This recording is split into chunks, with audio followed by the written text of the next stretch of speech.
কৃমির ওষুধ খাওয়ানোর পরে লিভার টনিক খাওয়ায়, লিভার টনিক খাওয়ানোর পরে একদিন সাদা পানি খাওয়ায় আমি ভ্যাকসিন করি।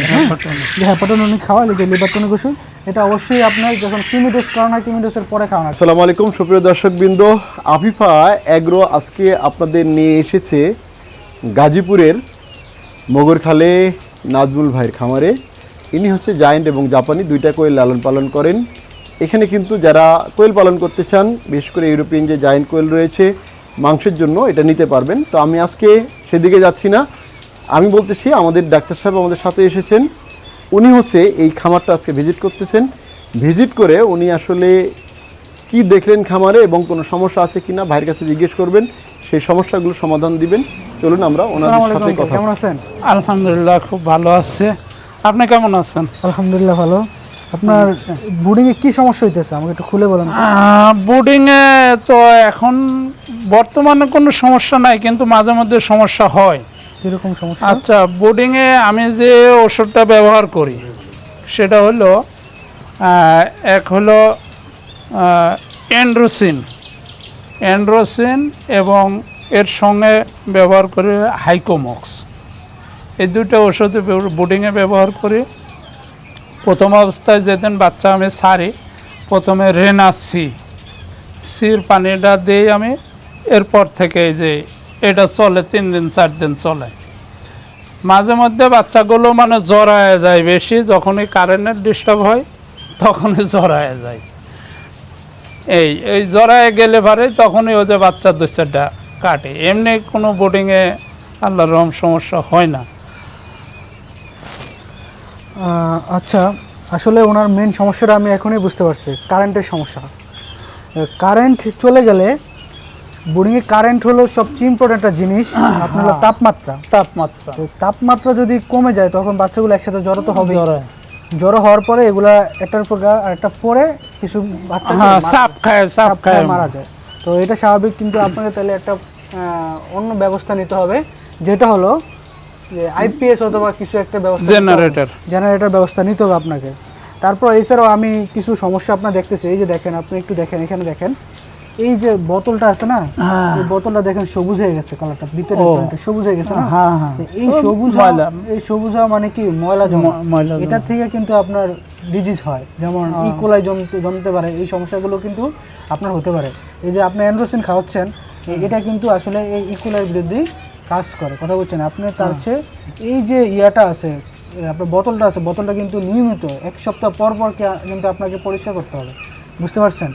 তারপর হলো এই যে আপনার এই যে খাবারগুলো পড়ে থাকে না, আপনার খাবারগুলা 2-3 দিন পর পর অথবা প্রতিদিন বিকালে একবার পরিষ্কার করতে হবে। কারণ এই যে দেখেন, আপনার পটি এবং হলো খাবার একসাথে মিক্স হচ্ছে, সেই নিচ থেকে খাচ্ছে। এই যে দেখেন না, খাবারগুলা মানে ফ্লোর ওই ছিটায় দেওয়া, মানে প্রথম যখন বাচ্চা দেই তখন ফ্লোর ওই ছিটায় দিছে, এটা কাপড়ের উপরে আর কি। তখন কিন্তু এটা কিন্তু পরিষ্কার করতে হবে। আপনার অনেক দিনটা হয়ে আর এই গেছে যে না, 3 দিন পর পর কাপড় আমি উঠাই ফেলি। 3 দিন না, এটা হলো আপনার আরো কমাইতে হবে। 3 দিনে কাপড় উঠাই, এই যে আজকে উঠাই ফেলবো, এখনো উঠাইনি। হ্যাঁ, এটা কিন্তু হয়।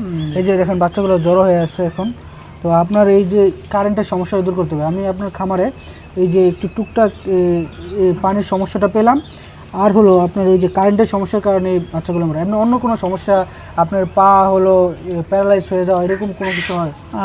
প্যারালাইজ তো হয় না, ওই যেটাতে মনে করেন যে থায়াবিনটা একটু কম দেওয়া হয়, 2-1টা পাখি দেখা যায় যে। তাহলে আপনি থায়াবিন চালাইতেছেন না? হ্যাঁ, থায়াবিন তো চালাই, বোর্ডিংয়ে তো থায়াবিন চালাইতে হয়। হ্যাঁ, যাক ভালো, মোটামুটি আলহামদুলিল্লাহ ভালো আছে। এগুলো জায়েন্ট কটন না? হ্যাঁ, এটা ভালো আছে। তো ওনার আসলে মেন সমস্যা হলো আপনার বিদ্যুতের সমস্যা। বিদ্যুতের সমস্যা কিন্তু বোর্ডিং পিরিয়ডে বিশাল একটা সমস্যা।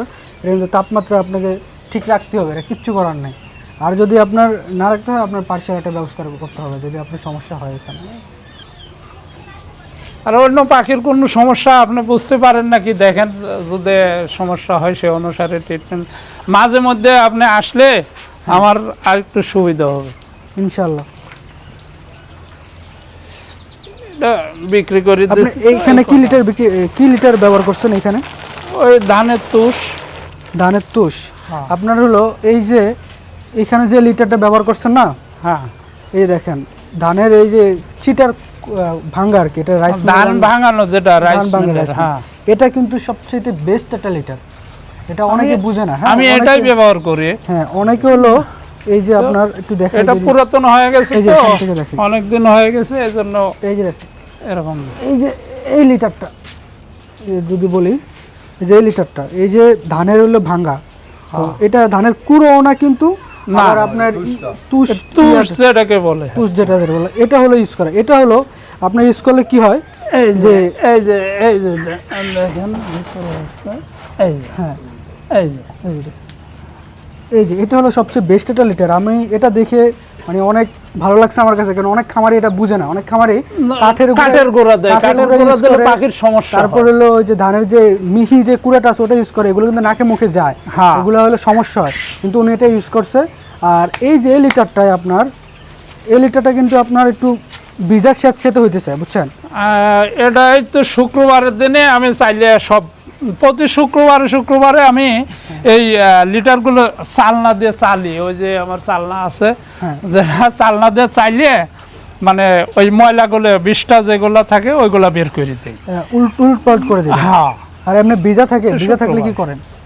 ভিজা যেটা ভিজে যায় ওটা আমি একবার বের করে ফেলি। একবার বের করে ফেলেন? হ্যাঁ, কয়দিন পর পর ওই লিটারটা যে পাল্টান? সেদিন বৃষ্টিতে ওই কাছে ভিজে গেছিল, আমি বের করে সব বাইরে কয়দিন পর দিই। পর লিটারটা পাল্টান? লিটার পাল্টানোর আমার কোনো মানে নির্দিষ্ট কোনো টাইম নাই, যখন দেখি যে নষ্ট হয়ে গেছে তখন বের হ্যাঁ, করি, আর যখন যতদিন চলানোর মতো থাকে ততদিন চলাই।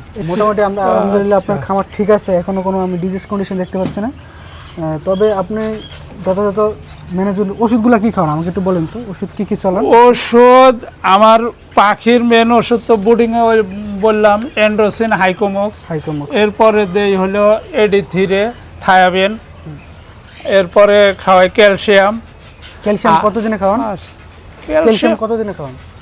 ওই দেখা যায় 10-12 দিন বয়সে। 10-12 দিন বয়সে খাওয়ান। ক্যালসিয়ামের সাথে আর কি দেন? ক্যালসিয়ামের সঙ্গে আর কিছু দেই না। ক্যালসিয়াম ক্যালসিয়াম, হ্যাঁ, কোনটা খাওয়ান? ওই যখন ক্যালসিয়াম খাওয়াই ক্যালপ্লেক্স, ওষুধটার নাম ক্যালপ্লেক্স, হ্যাঁ, হ্যাঁ, ক্যালপ্লেক্স খাওয়ান।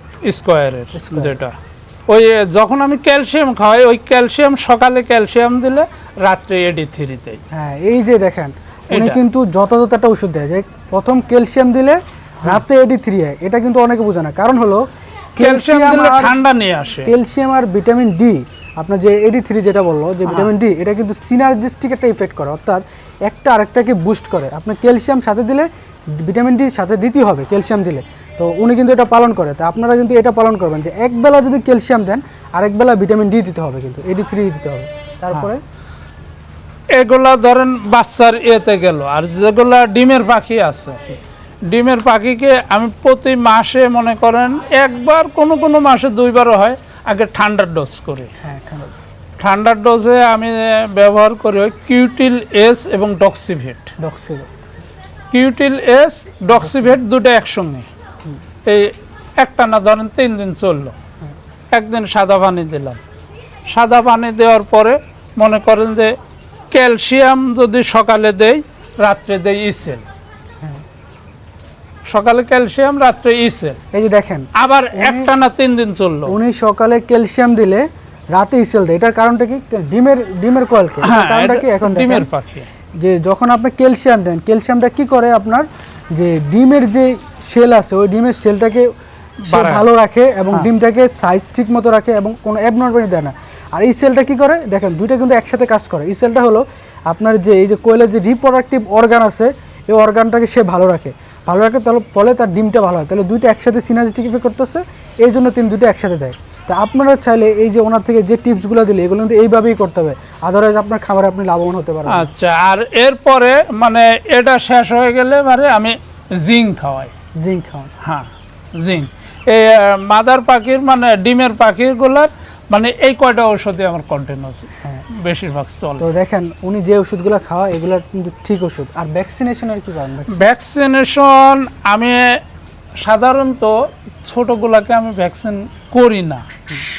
হ্যাঁ, আমি 40 দিন যখন পাখির বয়স হয়, যেগুলো ডিমের জন্য রাখি, 40 দিন বয়সে আমি প্রথমে আগে ঠান্ডার ডোজ করি। ঠান্ডার ডোজ করার 1 দিন বা 2 দিন পরে আমি কৃমিনাশক খাওয়াই। কৃমিনাশক খাওয়ানোর পরে আবার দেখা যায় যে একদিন সাদা পানি খাওয়ায়, এরপরে যায় সারে আমি ভ্যাকসিন। আচ্ছা, এখানে আপনাকে আমি একটা বুঝছেন? পরামর্শ দেই যে আপনি যখন কৃমিনাশকটা খান কতদিনে খান? 40 দিন পর। 40 দিনে খান। হ্যাঁ। এই 40 দিনেই কৃমিনাশক ওষুধ খাওয়ানো হয়, কিন্তু কৃমিনাশক খাওয়ানোর পরে কি খাওয়ান? সাদা পানি। আর কৃমির ওষুধ খাওয়ানোর পরে একটা ওষুধ ইমোলাইট একটা ওষুধ আছে, ওটা সাধারণত আমি ভ্যাকসিনের আগে পরে দিই। আচ্ছা, আপনি হলো কৃমির ওষুধ খাওয়ানোর পরে আমি অন্য কোনো ওষুধ আর দেই না। কৃমিনাশক খাওয়ানোর পরে আপনি হলো একদিন পরে আপনি হলো লিভার টনিক ওষুধ। ও সরি, হ্যাঁ লিভার টনিক, আমার খেয়াল নাই, লিভার টনিক আছে, আমি লিভার টনিক তিনি এটাও ইউজ করেন। ঠিকই আছে, হ্যাঁ ওটা এই হলো এইভাবে এগুলা করতে হবে। হ্যাঁ, কৃমির ওষুধ খাওয়ানোর পরে লিভার টনিক খাওয়ায়, লিভার টনিক খাওয়ানোর পরে একদিন সাদা পানি খাওয়ায় আমি ভ্যাকসিন করি। হ্যাঁ, ভ্যাকসিন করতে হবে। তো দেখেন দর্শক, যে আপনি এই যে পরামর্শগুলো দেখেন, যে উনি একদম আমরা যে পরামর্শগুলো দেই ঠিক সেইভাবে উনি রেয়ার করতেছে। আলহামদুলিল্লাহ ওনার খামারও ভালো আছে। হয়তো বোর্ডিং পিরিয়ডে ওনার কয়েকটা বাচ্চা মারা যায়, তার এটা কারেন্টের সমস্যা। তা আশা করি যদি উনি যে বিদ্যুতের সমস্যাটা দূর করতে পারেন, তো ওনার খামারে এই সমস্যা। এই যে লিভার টনিক, এটা এই যে হ্যাপাটনিক, যে হ্যাপাটনিক খাওয়া, এই যে লিভার টনিক ওষুধ, এটা অবশ্যই আপনার যখন কৃমি ডোজ করানো হয়, কৃমি ডোজের পরে খাওয়ানো হয়। তারপরে যখন আপনি করেন অ্যান্টিবায়োটিকটা খাওয়ান, এই 3 দিন অ্যান্টিবায়োটিক খান না, এই অ্যান্টিবায়োটিকের পরে আপনি একটা দিন এটা খাওয়াইতে পারেন। এটা হ্যাঁ, এটা কারণ অ্যান্টিবায়োটিক করলে আপনার লিভারে, কারণ যত ওষুধ আমরা খাওয়াই সব ওষুধের মেটাবলিজমটা কিন্তু হয় আপনার গিয়ে লিভারে গিয়ে, সব ওষুধ কাজ করে লিভারে গিয়ে। তখন আমরা যখন অ্যান্টিবায়োটিক দিই, ওই অ্যান্টিবায়োটিকটা আপনার লিভারে গিয়ে একটু সমস্যা করে। তখন আমরা যদি লিভার টনিকটা ইউজ করি, তখন মুরগিগুলো আবার ঠিক মতো হয়ে যায়, খাওয়া দাওয়া বেড়ে যায়, আগের মতো স্বাভাবিক হয়ে যায়। তো দর্শক সবাইকে ধন্যবাদ। আর উনি যেভাবে আপনার খামার পরিচালনা করে, আমি যে পরামর্শ দিলাম প্রায় সেম। তো আপনারা যদি খামার বিষয়ে কোনো জানার কিছু থাকে আমাদেরকে অবশ্যই জানাবেন। আমরা প্রতিনিয়ত এইভাবে আপনাকে, যারা সফল খামারে, ওই সফল খামারে কীভাবে রেয়ার করে, এগুলো আপনাকে জানানোর চেষ্টা করবো। ধন্যবাদ, আসসালামু আলাইকুম।